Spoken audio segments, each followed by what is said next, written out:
The Great Resignation is real. It's been remarked time and time again over however long now. Let's say you're ready to make the leap and be your own boss. What do you need to consider if you want to be self-employed?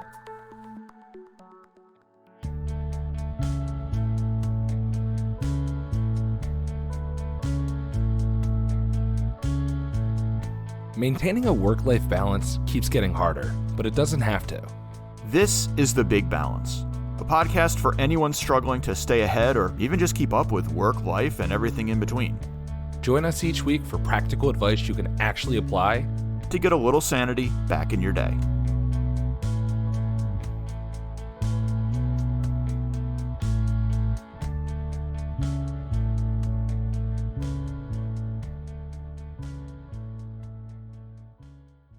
Hello and welcome back to The Big Balance. My name is John, and per usual, I'm joined by my co-host Brian. Brian, how are you? How am I? I will tell you how I am, John. Oh, I'm ready for it. So you're aware that I have a baby, new baby. Yes. And that I'm moving, and I'm less than 30 days away from being out of one house into another. And you're also aware that I had some home damage that I had to take care of within those 30-some days. Yeah. So I got a lot going on. A lot going on there. My wife decided now was the right time for us to go on a diet. Let's add one more thing to that list of things I got floating in my noggin. Got a diet now. Now imagine if you decided to quit smoking cigarettes now, too. Instead, yeah. If you had decided now it's the time to do it. Yeah, years ago was the right time. I could not add that in as well. Yeah. But I'm on this keto-esque diet, and I don't know if you've ever given up sugar for a long period, or just carbs, not even just sugar, but any carbs for a long period of time. It's not fun. I would die with no sugar. I'm not hungry, like physically, I'm not hungry, but I want something. And I know it's carbs. My brain doesn't know the word carb, but it knows it wants them. And it's like I'm chewing on walnuts like an asshole over here and drinking water because that's what I can have. And that's how I'm doing. How are you doing? I'm probably doing a little bit better than you, so I'll try not to pour salt in an open wound. I'll say we went and saw the new Top Gun movie. Oh, how was that? Fun.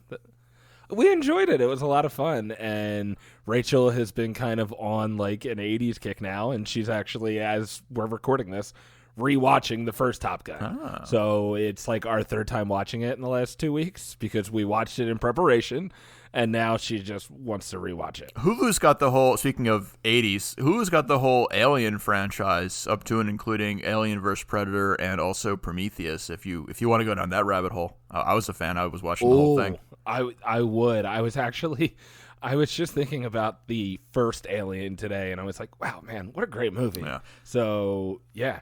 You know what? Actually, how I got there is because, did you hear Avatar 2 is coming out? I did. And everybody's saying this is like 10 years too late, and nobody cares anymore.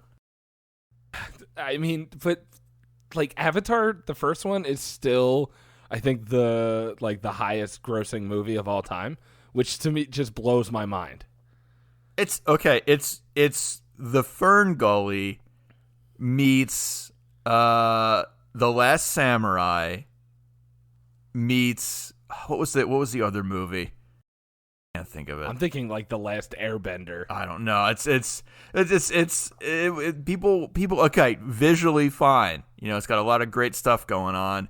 But it's just Last Samurai meets Fern Gully in CGI form. It wasn't like creatively breakthrough. Up to and including, do you remember the name of the mineral they were trying to find? No, and I think we've talked about this before. What is it? So it's the only reason they're on this planet is for this MacGuffin mineral that for some reason is apparently only on this planet that is very hard to obtain. And it called it unobtainium. And what really, like, at no point, everybody spent all their time and focus and energy on the CGI, and you know what, F it, creativity, we don't need it. Unobtainium. I love it. Thank God we're a movie review podcast, or else we'd be like 5 minutes in and nothing to show for it. Yeah, well, get ready for the world's smoothest transition because while you're talking a work of fiction, today's episode kind of comes from a hypothetical place, but I certainly think it has real world applicability for a lot of us, and certainly for those of us considering a big career change or shift. Brian, let's say someone was so inspired by our conversations around side hustles and earning some extra income that they decided they wanted to do it full time. They wanted to be their own boss. How would that make you feel knowing that we inspired someone so much to make a huge leap like that? Well, my gut reaction would be God help him. But after that, I'd feel pretty proud to have inspired and motivated, right? Well, yeah, well, we didn't, so today is just purely hypothetical. But I think it's a pretty scary prospect. Yeah, boo. It's a pretty scary prospect, and I'll admit, I don't think it's probably the right move for a lot of us. But let's say that this person is 100% ready to go all in on their side hustle, be self-employed, but they want to do something creative and step away from the daily grind of spreadsheets. So they decide to become a voiceover artist. How does that sound? Does that sound like a fun career path for you? I'm going to go way back in our history because, again, this is episode 1 where we talked about side hustles first. It was our very first episode. And I remember saying, because I read on a chart somewhere about possible side hustles somebody could do, and they listed voice acting. I remember thinking back then, like, this is stupid. Why? Who is going to go out and say, you know what? I'm going to voice act and then go and get that job. But then like a month later, my wife's brother's then girlfriend had a cousin who became a voice actor. What was that show called? Kate Winslet?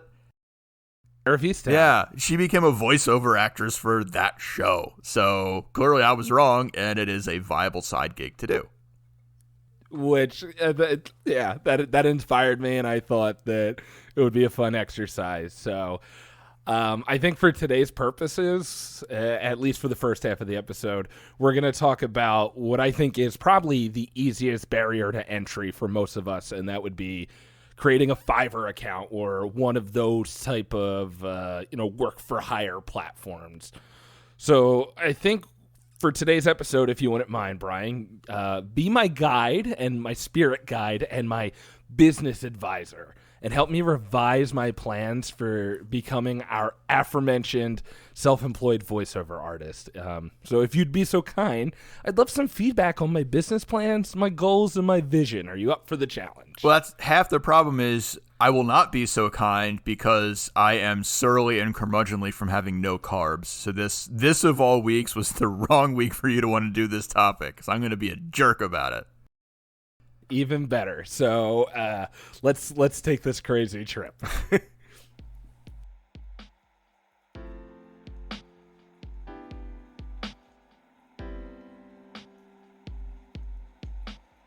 So meet Joe. I'm changing my name for today's exercise.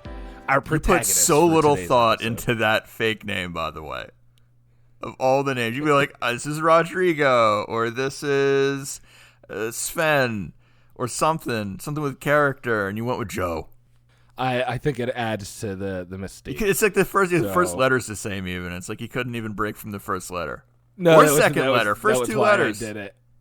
Yeah, that's why I did it. So, as I was saying, meet Joe. Like I said, I'm changing my name for today's exercise. Our protagonist for today's episode. He's decided that he wants to start a career as a voiceover artist. He's going to talk to us about his plans, his vision, but is he missing anything? What are some of the barriers to entry, and has he considered all angles? Let's find out. Yes, today I'm going to be assuming my new identity of Joe. As Brian mentioned, it's a very barely new name. identity. I am very aware. It's like Clark Kent put on the glasses, like nobody can tell I'm Superman. I hope you don't mind. This episode involves a slight amount of role play. Feel free to adopt a new persona for today's episode, other than New Brian, I guess, or Other Brian. I was gonna say, are you asking for Other Brian to come back? No. You can choose a new name. Maybe New Brian. I don't have I don't have my voice acting ready for a different persona. You should be. Well, you don't have to do voice acting, but just come up with a new name. Instead of Brian, you are now Bryce. Bryce. Oh God, you're so horrible at with you and picking names. I know if you have a boy, I know what his name's going to be. It's going to be John Jr. because that's where your mind's going to go. It would have to be John the Fourth at that point. Oh, this is why. This is a familial inability to name people. That's what it is. It extends for generations. Yeah. Generations upon generations that can't name their kids creatively. All right, well, so for today's episode, you're Dr. Brian. I've now promoted you to PhD, nice. So you're welcome. At the very least, you get additional credentials. Love it. But before we begin, like I mentioned earlier, I want to call out that for illustrative purposes, I guess, we're going to be using Fiverr as our platform or method. But there's several different avenues or platforms that anyone can use to really kickstart their business. So if you want us to explore any of those other methods, I'd be curious to know.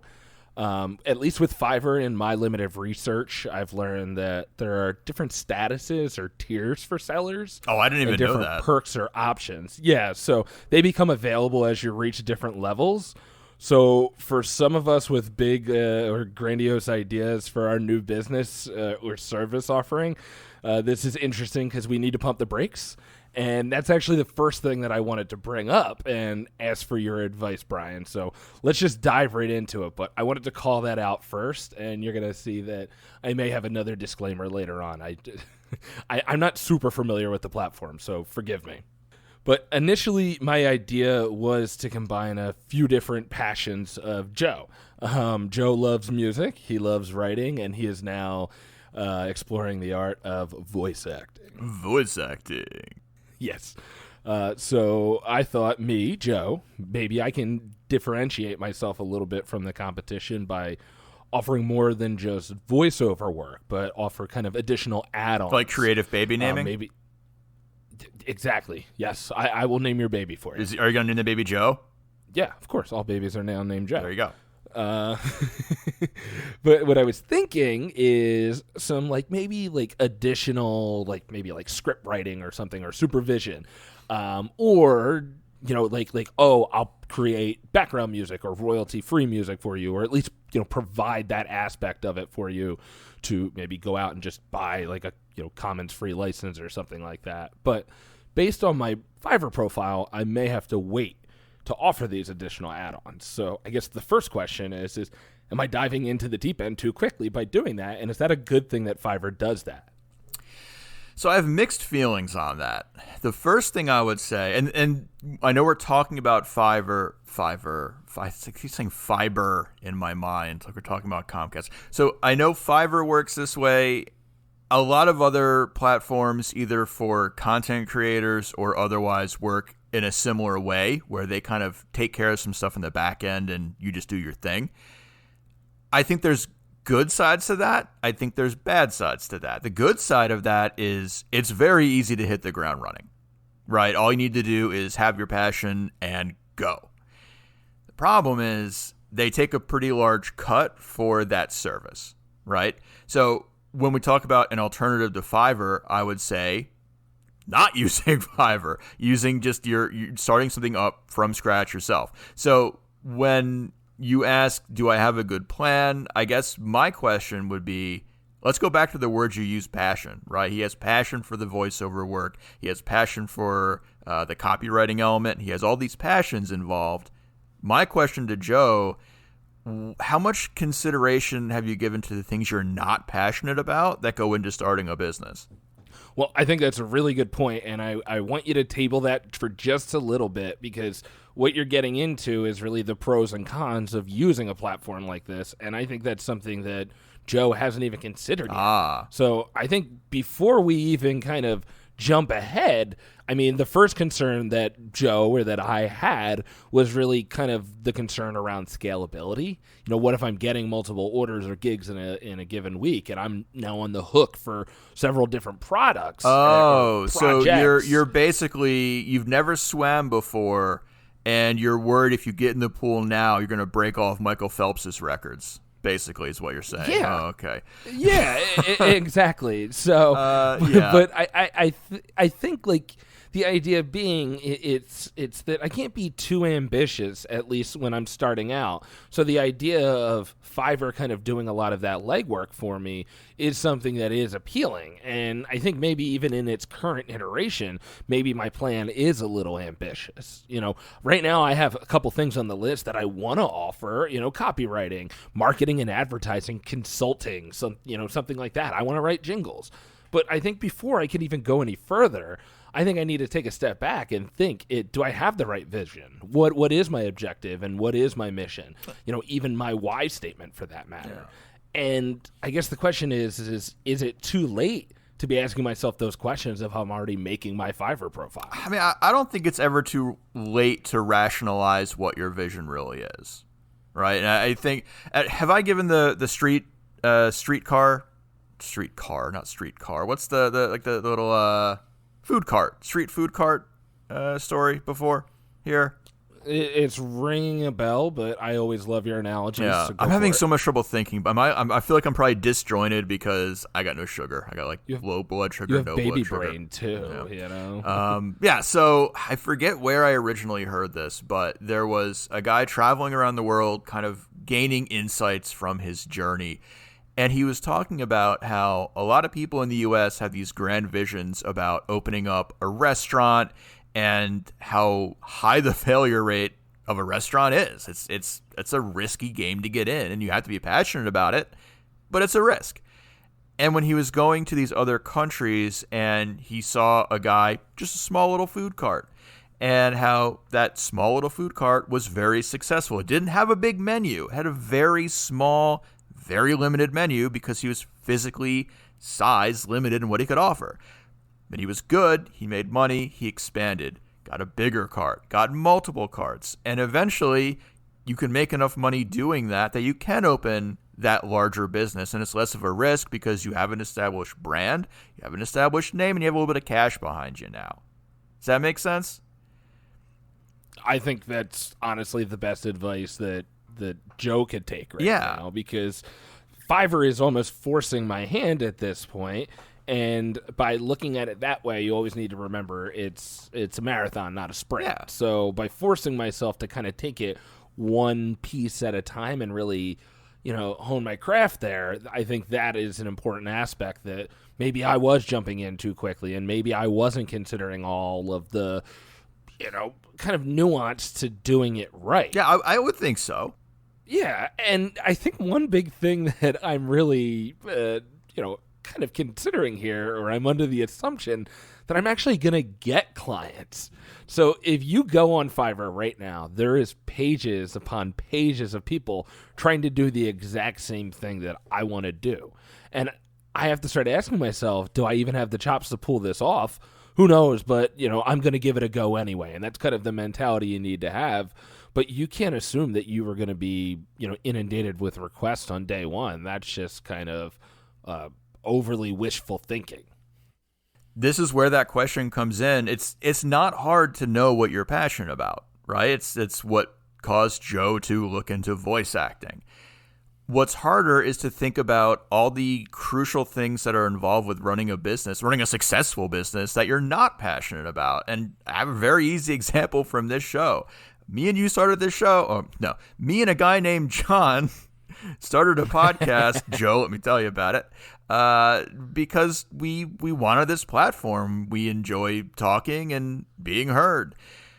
We're not marketers necessarily, and our Twitter account is a travesty of a testament to how poor we do at marketing this show. It's basically the only thing we do, and we're not great at it. So when I think about what it would take for me and this guy named John to grow an audience, everybody listening to this show grew organically. God knows how they found us. We got people in the UK, I think, is our biggest, at least for the month internationally. Australia's usually up there. Germany's usually up there. God knows how these people found us. It wasn't by any hard work we did. And we could probably have a much bigger audience if we spent more time doing that. But it's not where our passions are. So it's not something we pursued. So that would be my question to Joe, or to you, Joe, is, yeah, there's pages on pages of people on Fiverr who do these services. What are you doing beyond just being a really good voice actor to get business from them? That's 100% right. And the first thought that Joe had, the first thought that I had, this is getting weird, the Joe, me thing. So it's hard to differentiate. Yeah, we're gonna keep it going. My first thought was to think of ways to set myself apart in my offering, but what you're describing and what I imagine is a big part of it is really playing the game, and that's playing by the platform's rules. So something like Fiverr, and that means a couple things to me. I'm gonna need to see what the top sellers are doing, and I'm likely gonna have to pay to play to a certain degree. And what I mean is I'll probably need to put up an upfront cost for something or put in an initial effort. So if that means making a nice picture or image for my posting, putting together a nice demo reel, I can do some of this in-house. Theoretically, I could do all of it. But let's say I want to farm out the image to maximize the appeal or, make it look the best it could be. That's a cost I hadn't considered. And my initial thought was that this was going to be a pretty low-cost endeavor for me. But what we're kind of touching at right now and what we're describing is some of the hidden costs of the other costs that you're not considering. And that's more than just dollars and cents. It's really your effort, your time, how much bandwidth you have, what you can put into it. And what you kind of described with our Twitter and our marketing approach is you get not in, ours, me and John's. Yes. You and John, your approach is really, most of the time you get what you put in, and actually a lot of the time you don't even get, what you put in back in return. But it's a slow burn, and you have to keep doing it. So it's tough. There's no right or wrong way to do it, and you just need to be careful and mindful of those things. Now, aside from any hidden or unknown cost, I think there's another thing that's missing when I said play the game. When I go on Fiverr, I notice that people have multiple jobs or gigs or postings, and that means they offer more than one service at once, and they're kind of playing outside of the rules. So they're playing the game, but they're not necessarily playing by the platform's games. It's a way that they can expand their reach and have multiple services, maybe not all in the same place, but they can still do what they want to do. But with that is you also have multiple, gigs and postings that you now have to manage, multiple requests, and keeping them all straight. And yes, I'm sure that the platform has it together all in one place, some type of workflow tool. But the point I'm making here is it's not just one post, it's not just one job. If you're suddenly flooded with requests on different types of requests, you can't keep it all in one place. So always different things to consider, and it's not always as easy as it sounds. Brian, I think that's a good place for us to break. I'm sorry I rambled a little bit at the end there, but I think when we come back, I do want to get into a little bit more about those pros and cons of Fiverr that you kind of started getting into and some of the different avenues that you can explore. I guess you could argue really freelancing in general.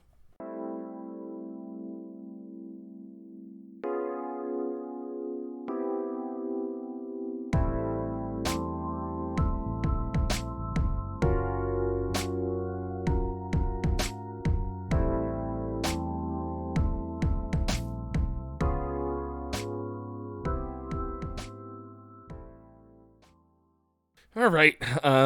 As we kick back into things, I do want to say that it kind of sounds like I'm dumping on the concept of being self-employed, or at least being a self-employed voiceover artist. And that is definitely not my goal.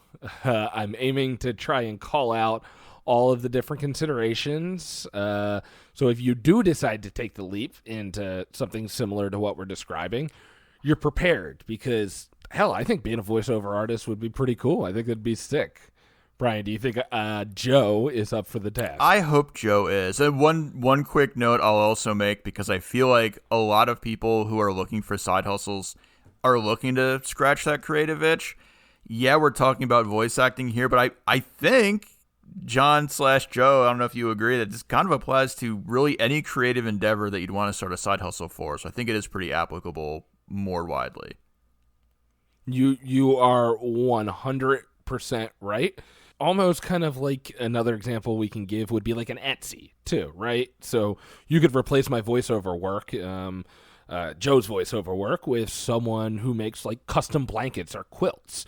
I think it's a pretty comparable experience, albeit on different platforms. But you see what I'm saying? It's scratching that creative itch, and you're working off of a platform facilitating jobs for you.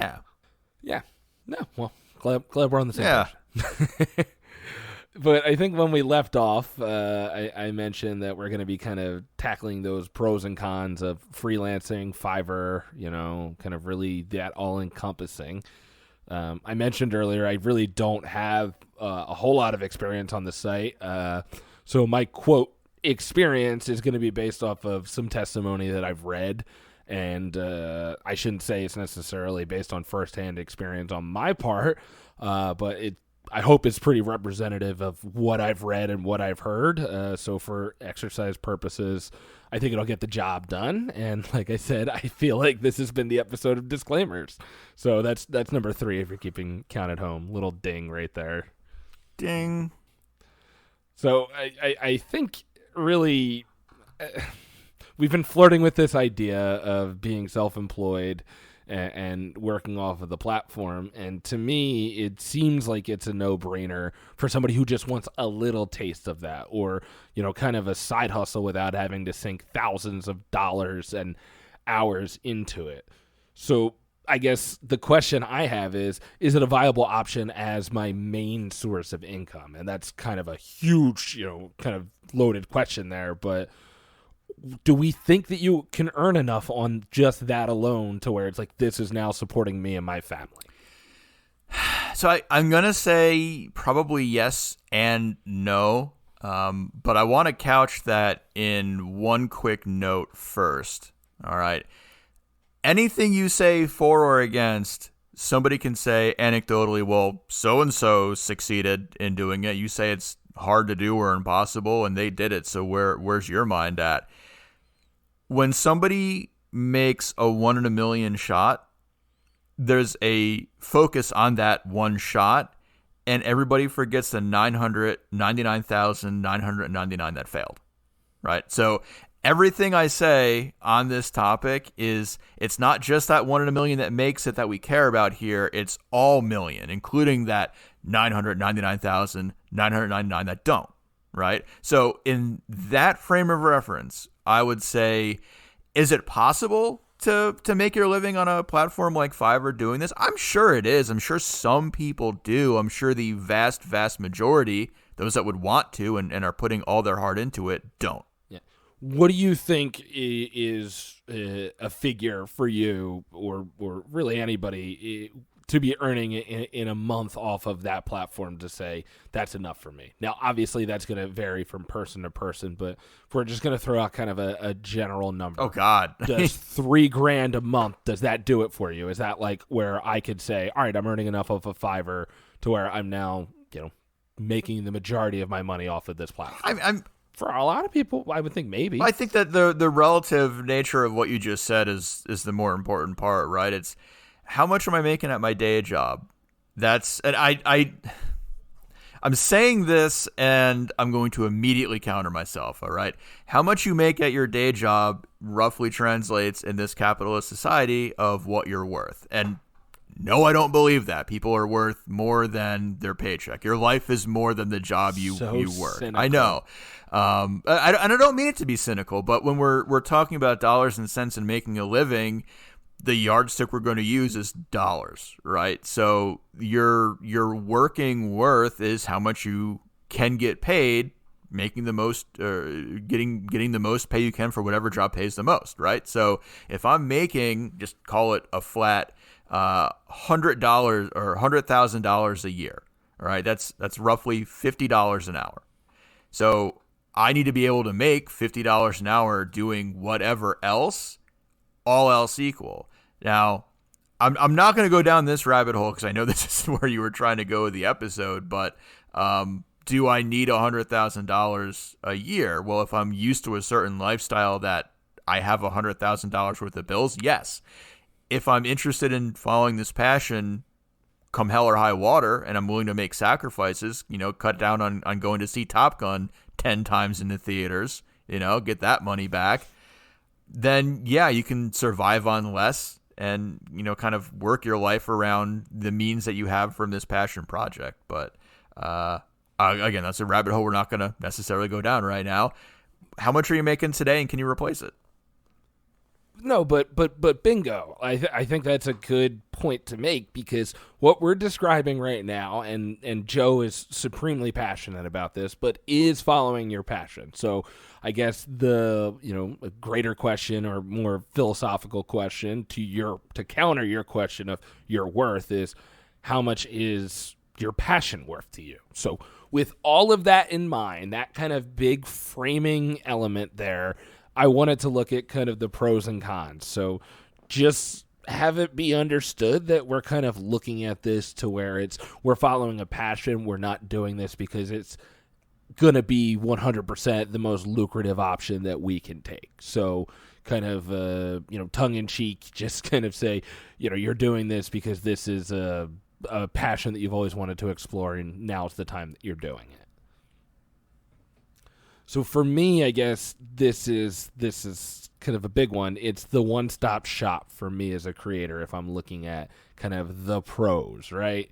So is it necessarily the most lucrative way to go about it? Probably not. But is the convenience factor worth it? To your point earlier, as far as your passions, I'm not passionate about web design, and I don't feel like making a web page. So it's basically a web page for me.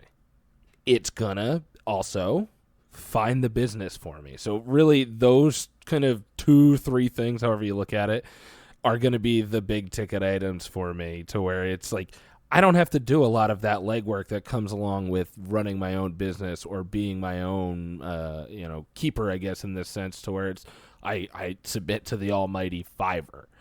And I'm not really passionate about a lot of marketing aspects to our show, Brian. Sorry if that's offensive to us. I think it's kind of clear that that's not where we kind of lie in terms of where our passions are. We do need to get better about it. I would love to grow with purpose and direction. I really would. And that's kind of why I look at Fiverr as a big pro, because I mean, if our work was kind of work for hire, if somebody said, I want to hire a podcast, yeah, I would put our shit on Fiverr instantly and just be like, cool, we don't have to go out and find the business. But I guess I also don't know how much is coming out and how much it's worth. Because if you go on there, you're going to see anywhere from $500 to $500 for voiceover work. So that's a huge band. Where do we place ourselves, and what's the most lucrative way to go about it? Who the hell knows? But that's kind of on the other end, kind of a con. You have to play by the rules, and you have to figure out what works the best for you. So yes, there's pros and cons, and I guess I'm more leaning towards pro right now, but there's a lot that it just takes the burden off, and I don't feel like doing that shit. And yeah, sure, it's not my cup of tea. I would agree with you, and I think there's two big pros, and they're basically in line with what you were saying. I guess if anything, it's just an extension of the pro list you just said. When it comes to that ease of entry and not having to worry about those other elements of the business, yes, it's good that we can just get up and get going and get started fast. But the other end of this is, think about, and I'm not talking to Joe, I'm talking to John, I'm talking about anybody listening out there. Think of all the times you wanted to start something, but the massive weight of everything you had to do, trying to eat the whole elephant at once, gave you anxiety, made you just feel like I can never get this done, and you don't even bother starting. Right? There's a huge psychological element to that. I think a lot of people, if they broke things down into smaller pieces or simplified things, would start a lot more projects for themselves. But they get so in their own heads about things and all the things that go into it, they don't. Part of the ease of Fiverr, yeah, it's nice that it does all that stuff for you, from the utilitarian perspective, but I think it's even better from kind of the mental game perspective. There's no barriers to you getting into it mentally or physically. I think that's a huge benefit to it. To your point, yes, it's an extension of how Joe is looking at it, but also that's a fresh spin on it that I hadn't even considered, and really kind of that there's barriers to entry that we create. There's barriers to entry with any industry, but it's almost physical to a certain degree, and by using a platform like Fiverr, it eases that burden. So that's a really good point. I like that. Now, I have plenty of cons. I don't know if you wanted to lead off there. I'm ready for cons. Yeah, I'm ready for it. Go ahead. So I guess first and foremost, like I said, the pro is that they take care of all this stuff for you. The con is you're trusting them to take care of all of this stuff for you.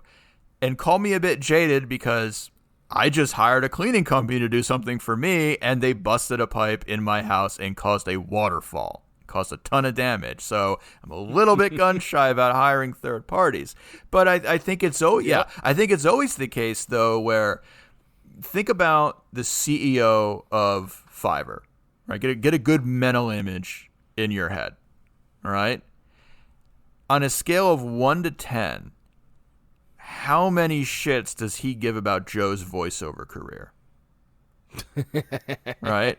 I'm gonna go. You're gonna go with zero shits, on right? this. He doesn't know nor care about Joe's career. So maybe one shit because he needs people to keep using his platform. yeah, half. Give him a little half a little turdlet of caring about Joe's voiceover career. But the point being, nobody is going to care as much about your passion project as you do. So yeah, it's nice to have other people help out in that way. But by handing over the reins and having trust in Fiverr, who does not care about you beyond the amount of money you bring them, you're giving up a little bit of security and trust in your own concept. Right? That's the first thing I have against it. No, I agree, and that's kind of something that was on my list as well. And there's kind of two different ways I approach that. Really, what you're describing is kind of really no autonomy over your baby, your passion product, or passion project. Both. I'm all business and product, and but there's really limited flexibility because you have to play by Fiverr's rules. And you really don't have much say over really your final brand when it comes to that site. You are just a creator, just a user on the site, on the platform, and that's pretty much where it begins and ends. So if you want to get more business on that site at least, you need to play within the means that they establish for you and play within their rules. So yeah, you're kind of shit out of luck. I think the word you're looking for, or a word that applies, is when you are working through Fiverr with Fiverr on Fiverr, you're part of the Fiverr ecosystem, right? So you begin and end there, and it's limiting in a way, in a number of ways. Actually, there's another con I have, a little foreshadowing related to that ecosystem. But I don't know if you want to go there now. Well, you know what? No use in foreshadowing. You're leaving me here with bated breath. Just go for it. So, I mean, you mentioned not that long ago about how you go on, you look for voice actors, you find a lot of options, anywhere from $5, as is the name, all the way up to a couple hundred, right? You and I are both in. I don't know if we want to talk about our careers because our careers are boring. We're both in sourcing. When you have a whole ton of people who have a very similar product and they're all competing with very few differentiators, what you have is a commodity. You're commodifying what you bring to the table. And that's a surefire way to not get much money and not get much respect from people who would be hiring you.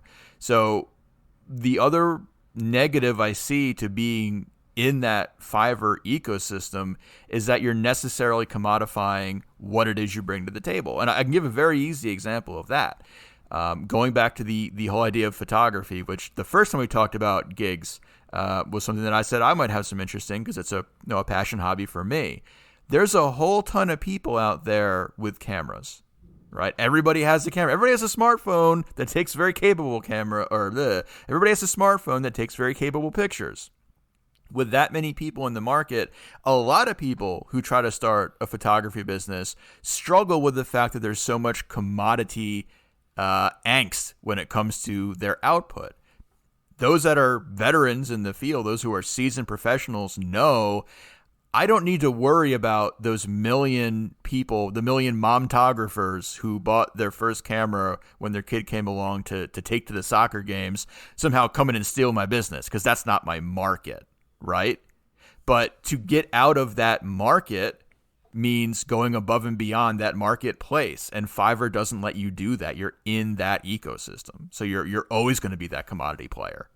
Well, I think really there's an operative word there, marketplace. That's what it is. It's a marketplace. So yeah, no, what exactly that? Commodities, commoditizing it.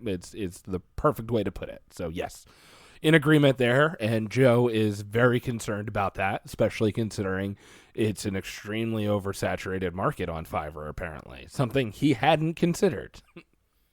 Well, I think the last thing for me on the con side, or at least the last one that I had considered, really top of mind, is really the fees right off the top. As far as any money that I'm going to earn, it's going to be through the platform, and I'm not going to be collecting 100% of my income or my worth, whatever. It's not coming to me directly, so I have to deal with the middleman. So when you bring a third party into the transaction, they're skimming some money somewhere. So if I'm not working face to face or directly with my client, or who is hiring me for the job, I'm losing out on money. And given that I want this to be my main source of income, that's something that doesn't sit well with me, and that's the big hurdle that I would have to get past to really be 100% on board with the Fiverr model.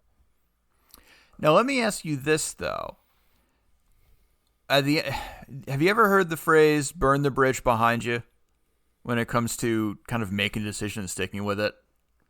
So I've never actually heard that, but I can see where this is heading. Go ahead. This is, and the reason I bring this up also, this is going to be part of a special mini series that the show is going to be doing if I can work up the energy to actually record it. Sun Tzu, Art of War. He has many great pearls of wisdom that have been applied to basically every aspect of life in the many, many years many centuries this has been around. But one of the ideas is when you have an army, you burn the bridge behind it. They don't have an option of retreat, right? They have to just press forward, more likely to win, more likely to attain victory there. And I feel like that's part of this as well when we're talking about how easy Fiverr is and how, you're paying a fee, but they're taking care of everything. You can kind of limit how much attention you want to pay to this. You only take a few jobs at a time. You just dip your toe in it. All that's great, but we're not really burning the bridge behind us either, right? So if we're really gung-ho about starting this business, I would say having them take care of everything, having this be that easy and that potentially light of an investment of money, of time, can also be a bad thing in preventing us from really engaging with it fully. So if I'm going out there, I'm saying, I want to start my own thing. I'm going to get a web page up. I'm going to market myself. I'm going to go out and make contacts in the industry. I'm going to make myself better. I'm going to make myself known. That's a time commitment. That's an investment in myself for myself. And if I do that, I'm more likely to carry it through because I have so much on the table. I have so many stakes in the game. Well, Brian, you really knocked my socks off with that one. It's not like we just edited this in, me saying this. No, but I think that's a really good point. And one thing that Joe was considering before he even really considered Fiverr was, what do I need to do to really do something for myself, and what's something I'm passionate about, and what's something I can combine as far as certain skills and passions and turn it into a business. And Fiverr wasn't the first thing that came to my mind. It was really kind of just running this all myself and just being, hey, that local guy who's going to offer local businesses voiceover work. And if you can make connections in the industry, maybe you get them radio airplay at an added fee, things like that to kind of be creative in the approach. And that's when Tail Between the Legs got a little scared to where it's like, I couldn't do that.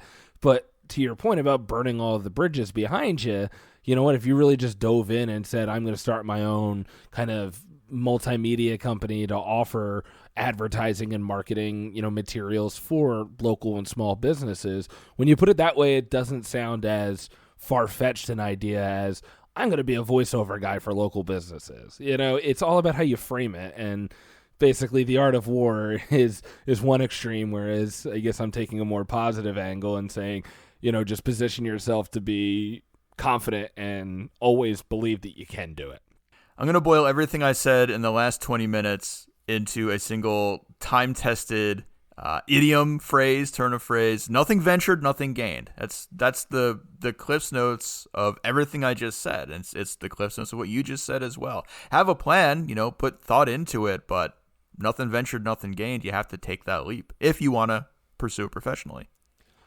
I actually think that's a nice little bow to kind of end us off there, Brian. What a well said and kind of way to kind of just sum it all up for us, for anybody who is considering it, kind of taking that leap and being that self-employed person, whether it is on Fiverr or not. Yeah, nice. Yeah, you left me speechless again. Wow, Brian, what a great phrase. I should just edit them both in. Anyway, so mentioned at the top of the show, this isn't the first time we've talked about this. This all the way back to episode 1, right, where we talked about starting a side hustle before.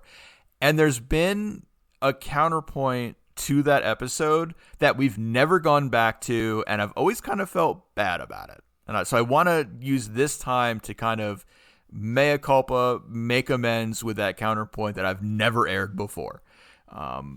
This whole conversation, so is Joe going to go Fiverr? Is Joe going to do his own thing?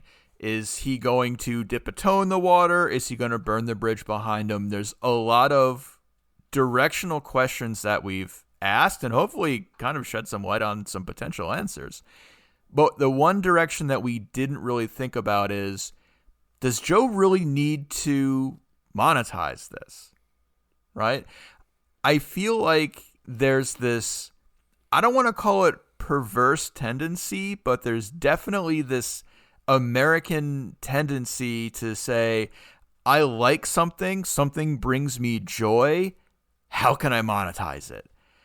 And I don't know that that's always the right thing to do, right? So what are some other directions Joe could go? If Joe likes voiceover work, maybe Joe has a friend who really likes scripting.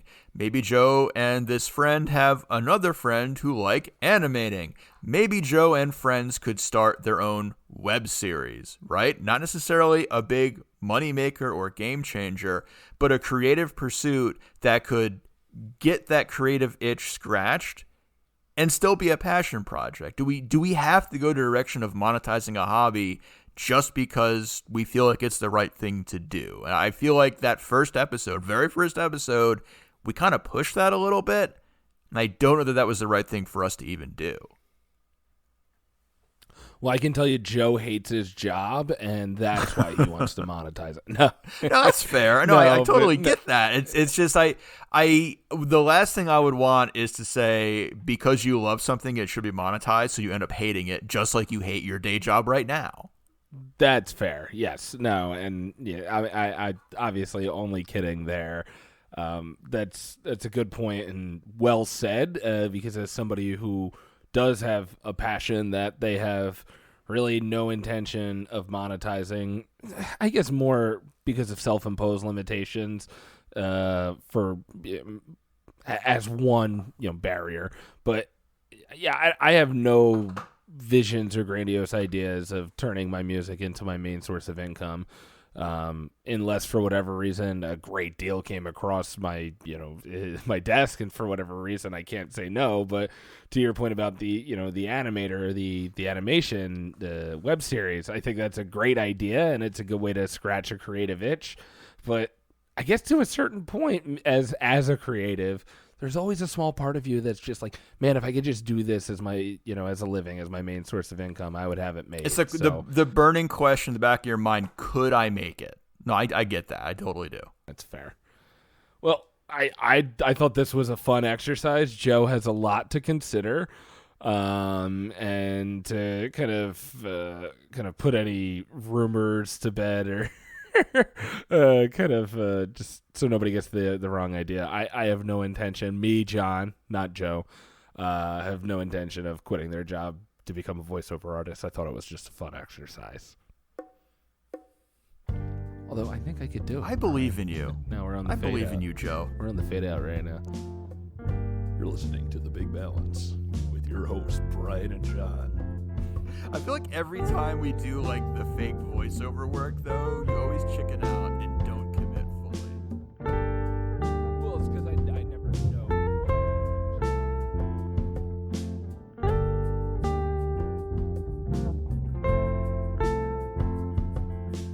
Thanks for listening to the Big Balance Podcast. Don't forget to like and subscribe wherever you get your podcasts, and drop us a comment while you're there. Until next time.